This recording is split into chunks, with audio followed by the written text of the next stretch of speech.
I can hear you. Everyone can hear? All right. Wait, can you hear me? All right. It's 6 o'clock. I call this meeting to order. Please join me for the Pledge of Allegiance. I pledge allegiance to the flag of the United States of America and to the republic for which it stands, one nation, under God, indivisible, with liberty and justice for all.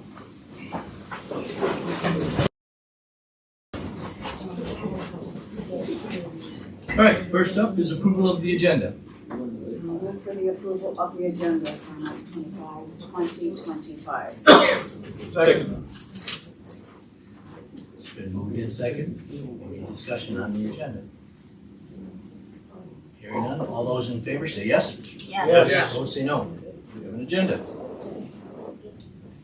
Next is special presentation, community garden. Amber, you're up. Hello, I have papers to pass out if anyone would like them. Like, you have them? Perfect. Yeah. Okay. My name is Amber Marks. I'm the resident of Whitehall. Just walk you through my community garden proposal and hopefully answer any questions that you have. Is that better? Better. Okay, great. Just starting with a little bit about my background. Leading a community garden requires a diverse skill set, and I feel that my background is uniquely positioned for success. My professional background is in marketing and design. I'm a graphic designer, so that provides a foundation that will be instrumental in creating both a visually appealing and functional garden space. I will utilize my skills to develop clear signage and engaging marketing materials, as well as a well-designed garden layout that maximizes accessibility and aesthetic appeal.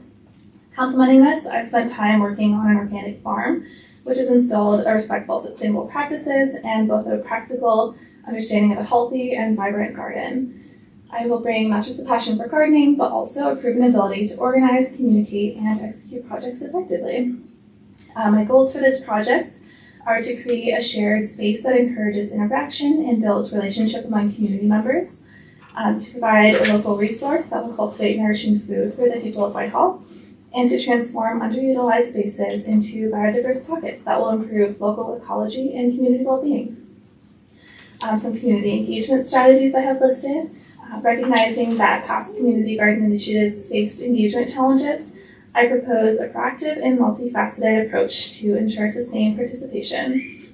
My strategies include establishing the the location of the garden in a highly accessible and walkable location, adding clear and engaging signage, handing out flyers to surrounding houses and neighborhoods, informing them of the new community garden, hosting gardening workshops potentially for beginners, and hosting events such as planting events, harvest celebrations, and potlucks to bring the community together, as well as considering community partnerships such as with schools or senior centers or any other suggestions. As far as a budget for this project, my proposal presents a diverse range of garden concepts, sizes, and locations that can accommodate various budgetary considerations. I recommend prioritizing the selection of a specific location and garden concept before finalizing a detailed budget. How it will work. I propose that we adopt a hybrid approach for this community garden, balancing both individual plot ownership and shared communal responsibilities. This approach will foster both personal investment in the garden as well as a sense of collective ownership in the community. A bit more about that. As far as plot allocation goes, plots will be assigned through an application process, prioritizing residents within walking distance of the garden and those with demonstrated commitment. A lottery system may be used if demand exceeds available plots. Plot sizes will be standardized to ensure fairness and efficient use of space, and a waiting list will be maintained for future plot availability should that be necessary. As far as membership and participation, all plot holders will be considered garden members and expected to contribute to the garden's upkeep, and a small annual membership fee may be implemented if needed to cover operational costs such as seeds or tools. There will be communal maintenance. Shared responsibility will include maintaining pathways, compost bins, or any common areas. A rotating schedule or sign-up system can be used to ensure equitable distribution of these tasks. Workshops and demonstrations will be offered to educate members on gardening techniques and communal maintenance if necessary. As far as rules and guidelines, Clear guidelines will be established regarding acceptable planting practices, water usage and conservation, composting and waste management, harvesting and surplus of produce as well. And garden rules will be posted clearly. In terms of water management, where possible, existing spigots will be used, and if not available, rain barrels may be installed, and watering schedules will be created to conserve water. And harvesting and sharing, plot holders are responsible for harvesting their own produce, and surplus produce may be shared among members or donated to local food banks. And then in terms of sustainability, this garden will model sustainable urban agriculture, prioritizing ecological health through the following principles. The use of organic practices to cultivate a healthy ecosystem by adhering to organic gardening methods. This includes emphasizing natural solutions like composting, crop rotation, and beneficial insect attraction. Resource conservation will be important, prioritizing the efficient use of resources, specifically focusing on water and soil. Water efficient irrigation, rainwater harvesting, and mulching are all options of things that can be employed to conserve water. Soil health will be maintained through composting and regenerative practices. In biodiversity enhancement, this garden will promote an ecosystem that is diverse, encouraging the planting of a variety of crops, flowers, and native plants. This will support local pollinators, beneficial insects, and contribute to the overall ecological resilience of our area. I've outlined a few location suggestions as well, and I am open to any and all suggestions. There's 3 overall concepts within the location suggestions, the first being partnering with a local school. The second is a traditional community garden that's within walking distance of downtown or residential areas, or an alley or alcove garden with planter boxes as opposed to planting in the ground. So the first location that I am suggesting is the open lot near City Hall. It's within walking distance of a lot of homes, and it's right next to a tennis court, which presents an opportunity to revitalize the tennis court and increase community engagement through a combined garden and recreation space. The second location suggestion is the open lot near downtown, Hanson Hill, and the Lions Park. It's within easy walking distance of both downtown and a lot of homes. It has proximity to the social district in Hanson Hill, which creates a natural flow of people, increasing awareness of the garden. And Lions Park offers potential for integrating the garden with existing recreational activities, such as picnics or kayaking, creating a multi-use community space, and it attracts people to downtown, potentially boosting local business. The third location suggestion is an open lot near the gazebo in Goodrich Park, near the new apartment building. People living in the new apartments will have access to gardening space that they would not otherwise have. It adds a layer of activity to an already established community space such as Goodrich Park. There's the existing park infrastructure that can be leveraged, and it's within easy walking distance of downtown, again, with the potential to boost local business. The fourth location suggestion is an alcove garden between the Frontier and Miller and Shepherd offices. This transforms an unused space into a vibrant community asset, contributes to the beautification of downtown, and attracts people to downtown, again, potentially boosting local business. The fifth suggestion is an open lot near the law office of Roger Sweeting. It transforms an unused space into a vibrant community asset, and again, attracts people downtown. The sixth location suggestion is the lot near 123 West Colby Street and the new apartment building. Again, people in the new apartments will have access to a gardening space that they would not otherwise have. It attracts people to downtown, and it further enhances the aesthetic appeal and botanical diversity of an already attractive lot. And the last location suggestion is in partnership with the schools, either this open lot near the VAC or any other spot near local schools. It provides hands-on learning about science, botany, and ecology, as well as nutrition. Students build a sense of ownership and pride in their community, and it promotes biodiversity. And I'd be happy to answer any questions that you might have. I'm wondering, I figure you're gonna have to fence this in because of deer and other things. Yes, I would recommend some type of a fence. Okay. Looking at several of these, they're all on private property. You'd have to do some discussions with property owners. I can see on a lot of them, the city owns one of them, I think, out Okay. of all of those. I had a couple other options or a couple other places, maybe a spot at Funnel Field. Shaw Apartments where the seniors are at might be another one for you to look at. One of the other ideas that I had was get a partnership with either Barry's and or Louise's Greenhouse. They might be able to help you and gives them some free advertising and they raise the plants. So Yeah, that's an excellent suggestion. that's all I had. Okay. Anyone else? Yes. Sounds like a really cool idea. I remember years and years ago, somebody new to the area talking about CSA, community supported agriculture, and the conversation just didn't get off the ground. It just was, he was well ahead of the game. I love all of the ideas. I think it might be, I'd be certainly, I don't know if you're asking us for money or for permission or just ideas or guidance or somebody from the staff to help you. Not Scott. But I think I'd be interested in kind of a small scale pilot project just to see how it goes, just to kind of, check out the fencing and how people participate. But I think it'd be really cool to have something by the downtown because I'm always looking at how can we add things to the downtown to make it more of a destination.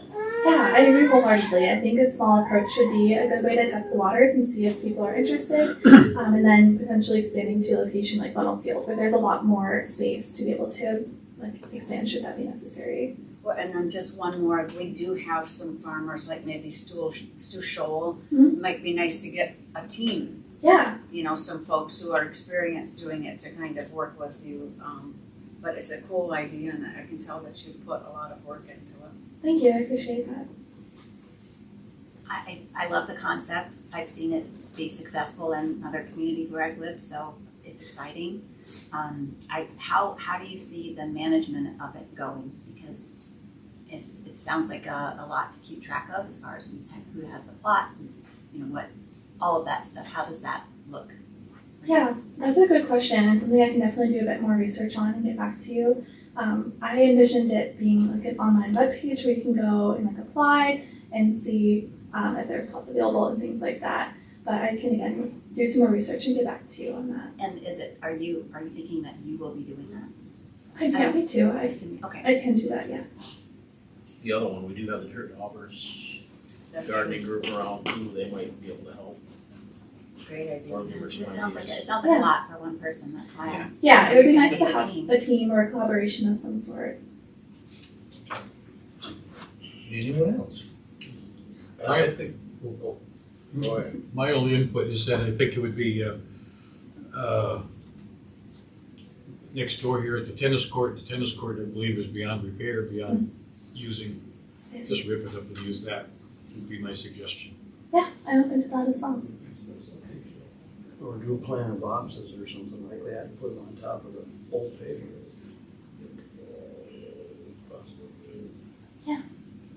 I was just gonna say that, Montague has a pretty big, Montague schools Mm-hmm. has a pretty big deal with their gardening, with their FFA, and Yeah, they have and I think that'd be really nice to partner with the school and do something by them too, and have, I don't know if they need to start some kind of a club or something like that, and I'm not real sure. I know that I know some of the people that are in the FFA in Montague.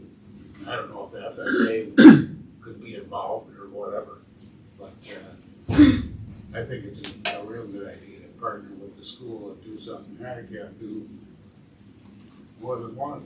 yeah, I agree. And getting young people involved in the community is a goal of this with mine. All right, well, I love the idea of a community garden. I'd certainly like to be involved in it, and it's a wonderful presentation you've done. I don't know what the next step is here. In terms of budget, do you think that's something that the city would be able to assist with?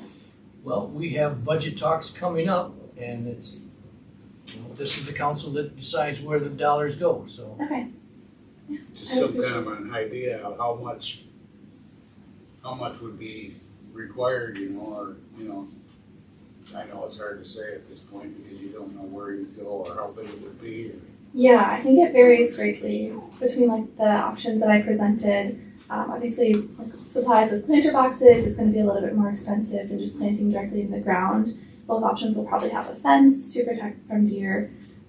So it does vary greatly, but if it narrows down to a few more solutions, I'd be happy to propose a budget for each of those. All right, Thank you. thank you very much. Thank you so much. All right, next up is the consent agenda. I'll make a motion to approve the consent agenda as submitted. Second. Been moved and seconded. Is there any discussion?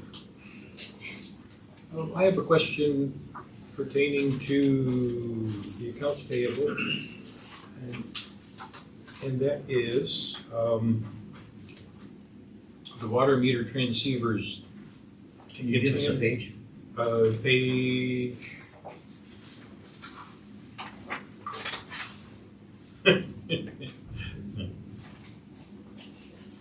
Okay, rip the page off. Let's see here. I think it's on page 2 of 6. And I was just curious, the transceivers are going on every house, it looks like. And I'm wondering if all the city houses have those already? Basically, they go in the meter pit so that we don't actually go and read the meters. It's actually automatically downloaded. So that's basically what those are. Right. And does all the houses in the city have those already? I won't say all of them, pretty much all of them. There are some that just don't work with that transceiver, so we still read a very few number of meters.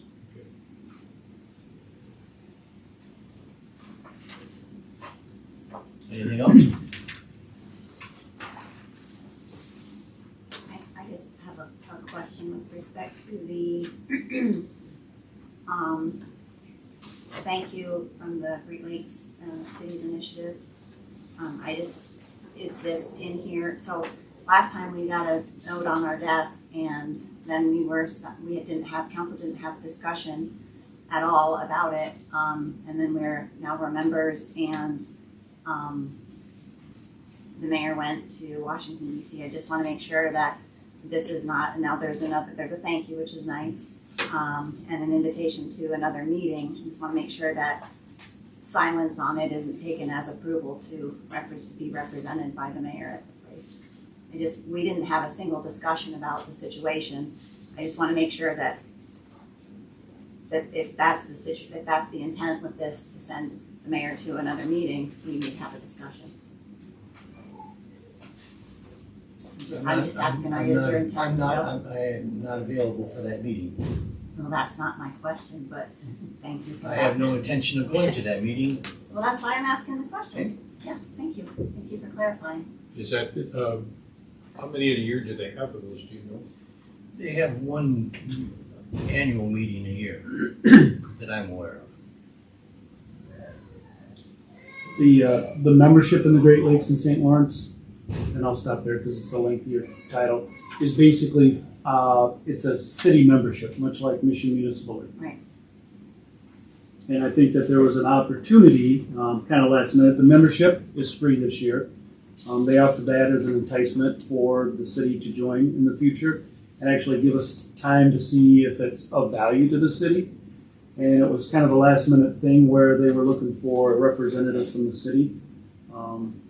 And that was, all of that cost was covered by the Great Lakes. So there's been no cost to the city as yet. And staff and the mayor and any council members can continue to explore the value of that membership over the next year.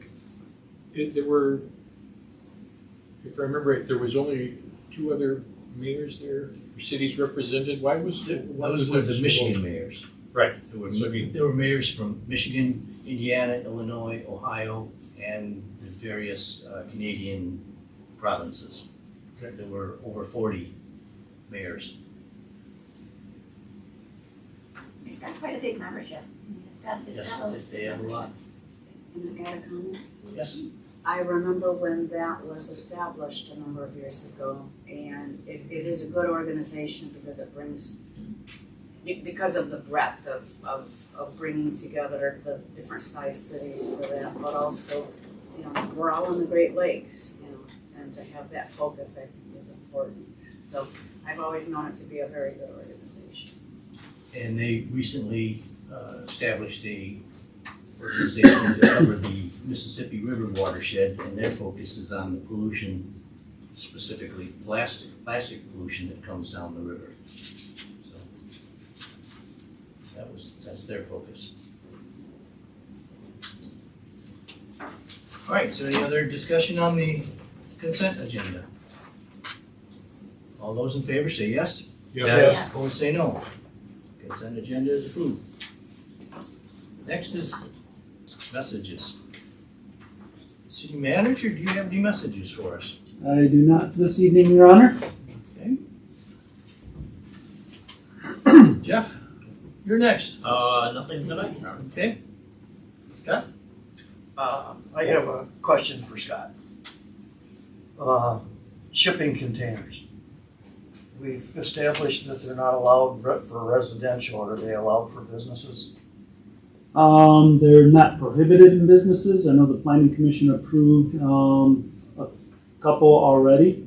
We do allow them for short-term construction because I think there's a site down on Lake Street that's had one there. Might be removed by now. But that's kind of a way of saying since they're not prohibited, they would be allowed in commercial areas, subject to site plan approval by the Planning Commission. Okay. Thank you. That's all I wanted to know. Steve? Nothing tonight.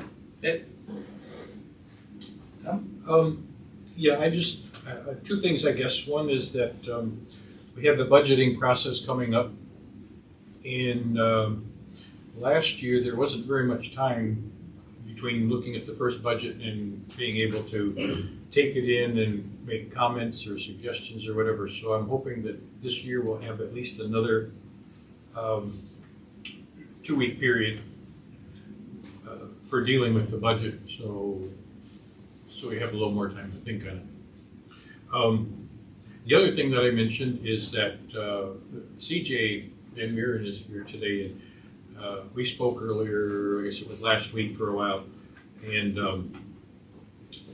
he asked a question to me. He says, do you notice a disconnect between the city and the school? And gosh, I hadn't thought about it, and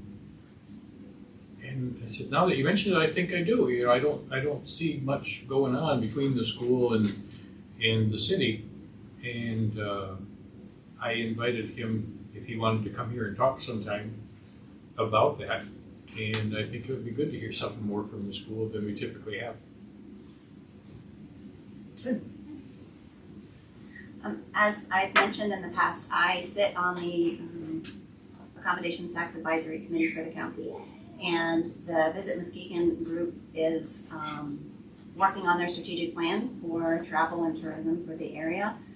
So that's kind of an interesting process to get to be a part of. So looking forward to continuing. They had a consultant come in, talk with us today to get ideas. They're doing surveys and compiling all that information, and they'll develop their strategic plan. So it's good to get to be a part of that process, and so one of the things that I have asked for is some help on communicating the importance of tourism in our area. We have talked many times that we don't want to be a Grand Haven or a Traverse City, but we want to thrive as a community, and tourism is part of that. So I've asked for some help on how to maybe have some sessions where Visit Muskegon comes and talks to us and talks about the importance of tourism and how we as residents of the community can support that without feeling overrun by tourism. So hopefully that will be helpful in the future. On your position in that board is the subject of short-term rentals. It's a subject that I think as a council we need to talk about. So yes, the subject has come up, not in respect of whether they're good or bad, but how do we as a community, as a county, keep track of them, make sure that they know where they are, primarily because we're looking at the accommodation taxes, and for a very long time, a lot of them either weren't aware or just simply weren't paying them. So we want to make sure that everybody's in a hospitality field is on a little playing field as far as taxes go. So not from the perspective of whether or not they're good or bad for the communities, but only from looking at it from a collection perspective. So. I'm concerned about the proliferation of those in our community. I think That's a good point. we do have an inspection program that I believe all rentals are supposed to be registered in that program. I doubt very much whether they all are, but. Yeah, that's a good point. It's hard to, they've had a very difficult time finding them all. Right. And so that's part of the issue. It's hard to know how to regulate them, and you don't know where they are. So it's part of the start of finding them and getting them registered and all of that stuff. How about the Lewis House? Yes, They do that? we've got our license, Well, everything, we're all good. It's a subject that I would like to see on a future work session. It's a good idea. Can you? I would like to add to that and actually make it a housing discussion. Because, Yes. you know, looking at our rental, our single family, what are we planning for our seniors, and, you know, what about young people here? So I'd like to have a broader conversation. One affects the other. Yeah, and Scott, is the housing coordinator ready to come and meet us from the county? She is not. She is still learning her task and making all of her connections at the state level. Her and I have talked about coming and making a presentation to the city, and we've also talked about some potential projects in the city. Okay, So she is very well aware of who we are. well, it'd be good to know when she can come. You should just got When she's available. We're not getting any younger here. No. Couple quick ones, in relation to the school, and I think Steve and Jeff know this. For a long time, we had a high school representative sitting up here We had two of them. with us, yes. And now we're fortunate to get Montague High School students over here. But it'd be great to have that again. And then I got a couple quick ones. The energy audit, the information that's in here, very helpful from Alyssa. Looks like she's done a good job, and Ashley. And I'm wondering if we could put that on a work session, because I'd like to know how would we prioritize some of these items? How would we move forward? Also, I'd like to make sure that we have a baseline, and that if whatever we implement, we could understand the cost and the environmental benefits going forward, just so we know, so we can measure. The Conservation District, I noticed some City of Whitehall people, their annual meeting was last night, and if folks are not aware of the Conservation District, they're just amazing. They do a lot of excellent work. I would check them out, and I'm very glad to have them here. And I think my last one is, I mentioned this before, but I am working with my scientist friend, Dr. Rick Radisky, who is known as the PFAS professor.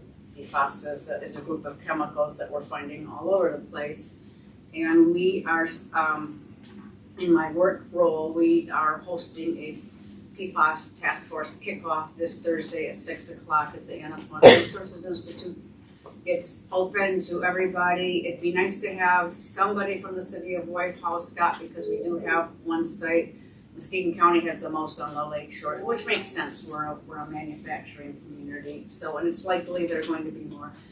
And just the idea is kind of like the White Lake and Muskegon Lake Public Advisory Councils, just to take a look at the sites as a citizen body and make sure that we understand all of the information. The state doesn't really update the sites information as much as they could, and then make sure that people's health is protected, and then maybe there's some remedial activities that we need to be advocating for. So that's open to everybody, 6 o'clock this Thursday. Just let me know though, because we have refreshments. So. I mean, if you want a cookie. So. All right. Could I make a comment? Yes. I just thought of something while we're. Okay. I just wanted to thank whoever is responsible for this White House rundown of expenses, and I don't know if it's Brenda or Beth or whoever, but it's good to actually see the numbers and look them over and know what's going on, especially when we're being asked to help fund it, so appreciate it, whoever did it. Melissa, Beth, and Brooke put those together. Okay. All right, next up we have public comment. Anyone wishing to make a public comment, please step up to the microphone and try to limit your comments to 3 minutes. And, yay. Good evening. My name is CJ Van Waren, the new superintendent here in Whitehall District Schools. So I just wanted to stop by tonight and introduce myself so that you guys can put a face to the name, and then also kind of reiterate what Tom had mentioned too of I'm hoping moving forward that we can work together as a city, the local townships and such, to try and build the best academic experience for all of our students. So I know that some of those things that have happened in the past and being able to bring those back, but most importantly, I want you guys to know that you can come to me with anything, any thoughts, any suggestions, so that we can take your feedback and kind of grow from there. And that's kind of what we've been doing in this leadership transition, and just really trying to find what is needed and how we can best move forward from there. So I appreciate you guys' leadership and your role here, and look forward to working with you all in the future. So thank you. Thank you. Anyone else? All right, we'll move on to old business, which I believe we have none. New business, resolution 2509, senior millage. I will make a motion to approve resolution 25-09 with the division as stated, and to spend a total of $17,245 as noted above. I'll support it. It's been moved and seconded. Discussion. Yes. Well, I do think it's important to note that, you know, from when I gave the report that the committee put a lot of time into this, and a lot of meetings, and way too many emails from me, mainly because I wanted them to come to consensus. We had a fantastic committee, and I wanted them to come to consensus on the recommendations that we put forward, you know, recognizing that $17,245 is not a lot of money, but the committee did a bang-up job with the survey and had a stack of responses, and just trying to, as best we can, use that money to tackle some of the priorities. And just a reminder that it kind of came out, a lot of people don't know what we have, so that's why we put a little money for the city to help with outreach. And then it was kind of in two categories, like tackling this social isolation piece, you know, so that's why we're excited to have 2 community dinners at the senior center. They've got trips and things. And then we also wanted to bring some of the services that are more active in the southern part of the county, like Agewell, with their transportation and Meals on Wheels, starting to get them, you know, active up here as well. So it wasn't easy, and I bugged them over and over again, and I can see Ruth Skinner, who tallied the results, nodding her head, yes. So it wasn't easy, and these are the recommendations that we made. I did get an email from the city manager letting us know that that the allocation we were making for the committee at the Viking Athletic Center apparently was not acceptable. So I don't know, and you were copied on that, Mayor Salter, if you wanted to address that. No. Apparently we have a disagreement as to how much they want as opposed to how much we're prepared to give. And that's what I want to hear from this council, where it seems as though we're $1,000 apart. I would certainly like to see more clarification as to what we're getting for our dollar spent. I think we need to let the people know this is what they're paying and this is what they can expect to get. And the committee did have some questions about Yes. that and wanted to clear, so that's why we went with the 9 rather than the 1,000, because we wanted to, we had to divide it up as best we could, with some questions. And two, Fruitland Township pays 10,000, they've got nearly double the population, so we were trying to figure out how the number attaches to the walkers and the numbers and the information. And so it's not that we don't support our walkers go there, but we don't have a lot of money, and we're trying to, I think I did forward the email about the White Lake Community Ed, basically saying like $10,000 or nothing to the committee, and there was a conversation, and they would like to stay with the 9,000, but obviously it's council's decision. I'd like to hear from other council members. Tanya hit the nail on the head. I mean, you got twice as many out in Fruitland, and they're paying $1,000 more. I mean, there's no really quantification there that I can see. It's just like, okay, here's what it is. I'm happy with the 9. We've got, you guys spent an inordinate amount of time and effort making these decisions, and as far as I'm concerned, I'm following your lead because you put the time in. So I'm good with what's written down here. So. I was on the committee. I'm also good with, with where it's at. We continually ask for the school for certain figures and never really got what we were asking for. We wanted to know how many people that were seniors were walking, and all we ever got was how many seniors that are members. So, I'm a member. I haven't walked there in 5 years. Just because I'm a member doesn't mean anything.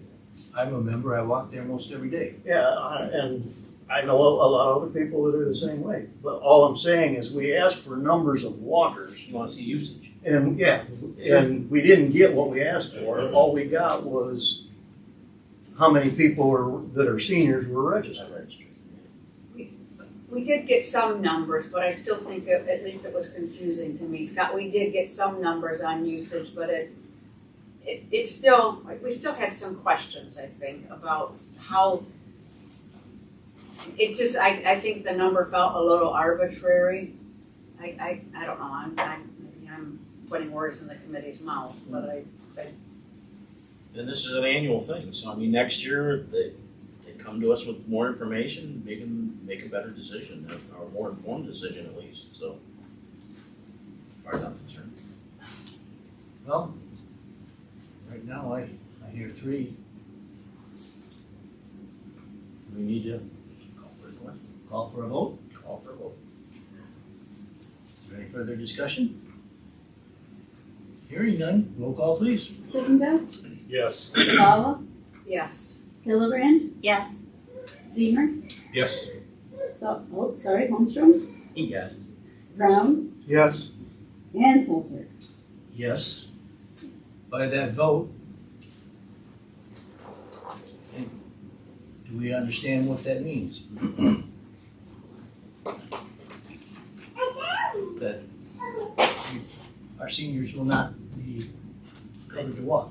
Except the 9,000, or?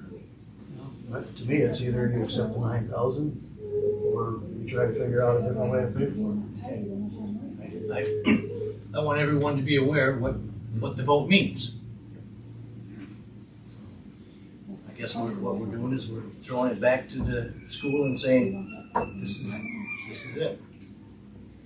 It's this or nothing. So at that point, then we need to decide what we're gonna do with that money.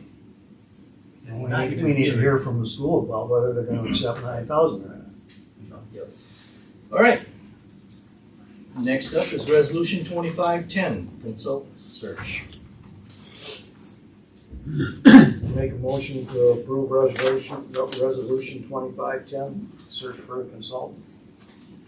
I'll second that. It's been moved and seconded. Is there discussion? I do appreciate all of them. I thought each one offered some really good strengths. I like the one, I think the first one that you recommended, Scott, because it had quite a significant talent, given that it was nationwide. I like the MML because they're Michigan based. They know their state of Michigan. They're a solid organization. I appreciate what you did, Mr. Zemer, checking into the one that was local. And I do think, looking at all of them, they probably have the best mix for us, given that they have a little more work with city council and stakeholders, and maybe a little bit more tailored to our needs. So I appreciate seeing the consulting proposals. Is there any other discussion? Oh, just anecdotally, the Ottawa County just hired Double Hall to help them find a county administrator. Well, I gotta say, I have an issue with the cost. We're looking, they presented two proposals. One was a standard and the other's a strong start. And basically what I see the difference is the strong start is training the individual. Well, I don't want to hire somebody that we gotta train to do the job. I want somebody that's has experience, knows how to do the job, and can do the job, not someone that has to be trained. So, I'm certainly not for the strong start. The 21,000.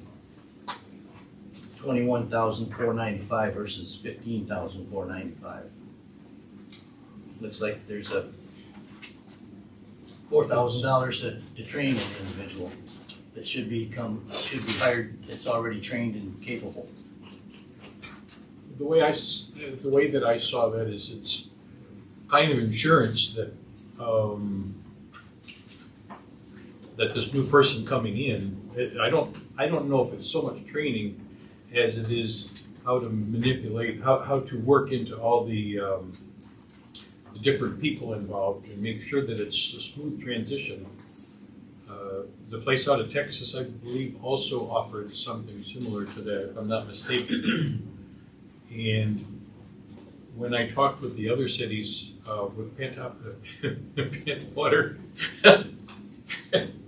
and Ludington, the fact that they had that follow-up work in conversations, not just with the manager that they hired, but also with, was open to talking with some of the other people in the city. That was why their transitions were so successful. They put a lot of stock into that, working with the person after the placement. And it's not training them, I don't think, on coaching. They call it executive coaching. Coaching, yeah. But I think that's a good thing. They get some of that with the lesser amount, the 15,000. Right. And there's more of it with 21,000. I could go either way on which program we do. Is there, do they have a middle ground, Scott? This is 12 months of executive coaching versus 3 months for the standard. And then can you explain a little bit more, like the 24-month strong start guarantee? Yeah, basically, going off mostly my memory, is that if there's a separation between the next manager and the city council within 24 months, they will provide a second search, I think at no cost. The 6 month is, they would provide it for half the cost. Okay. That given that we haven't had a new city manager in a long time. Well, yeah, agreed. And the other piece for me, I didn't take it as a training per se, but not to say it isn't, but it doesn't. It's not training. Like, how do you do your job?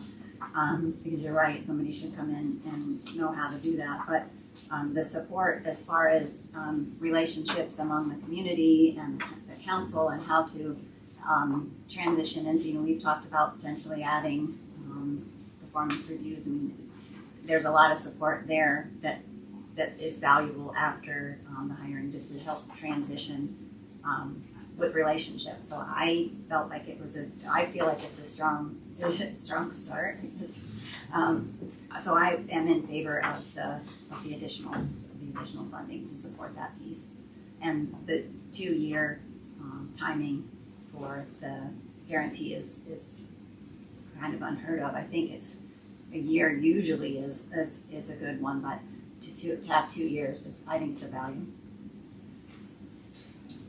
I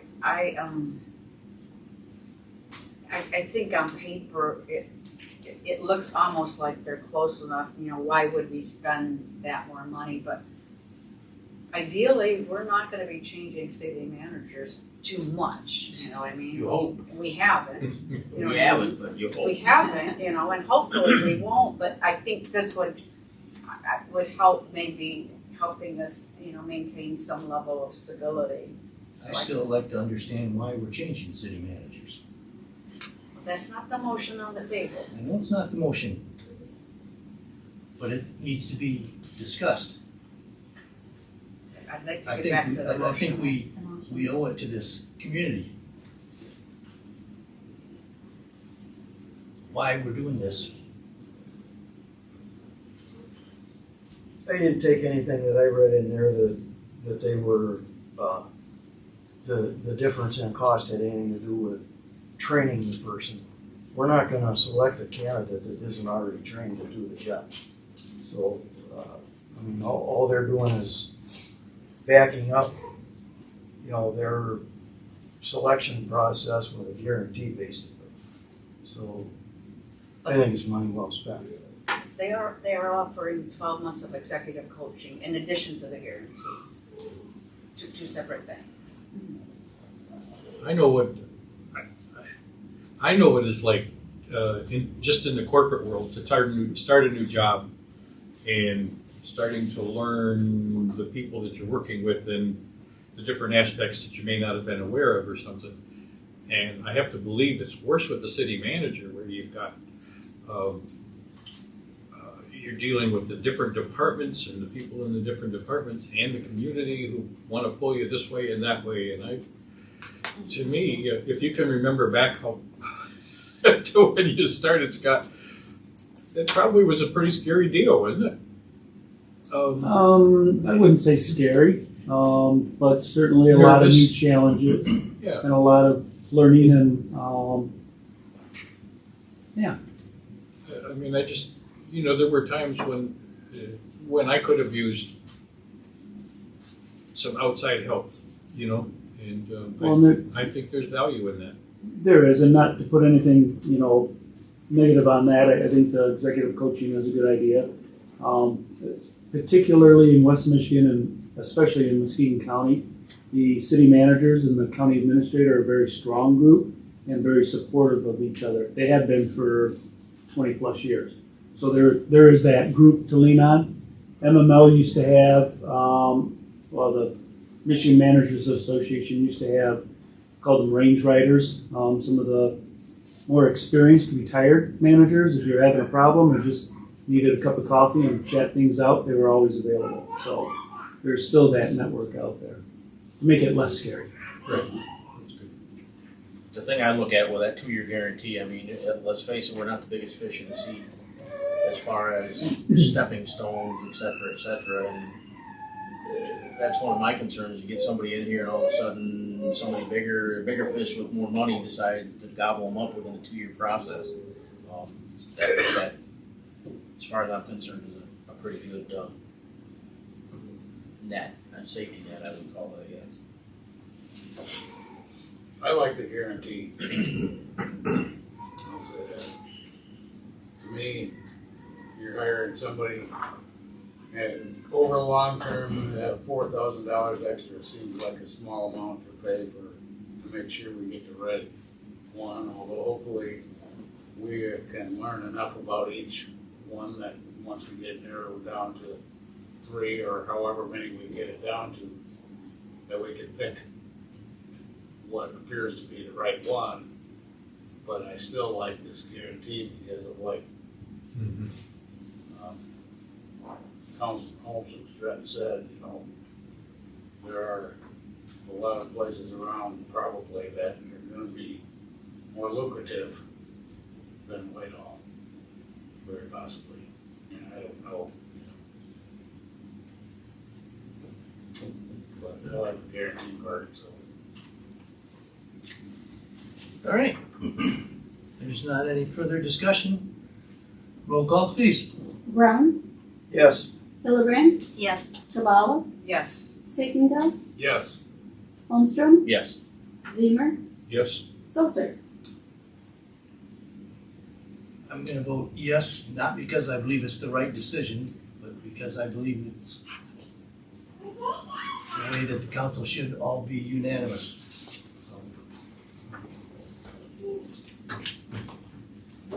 Next up is public comment. Anyone want to make a public comment? Hi, I'm Christina. I came up with a genius idea when I was sitting back there. So it appears that Whitehall wants to be petty over $1,000. Perfectly fine. So that $9,000, why don't you have it go towards Amber's amazing plan and have it split up at like 3 different locations for like the senior citizens, because there's so much health benefits of like gardening and doing all that other stuff. And then like grandparents can bring their grandchildren, and then once you get that initial setup all taken care of, like I'm sure like the Whitehall Library has an amazing like seed program too. I think that it's a genius idea. I'm just saying. Thank you for your comments. Do we have any students that need signatures? Please step up and introduce yourself.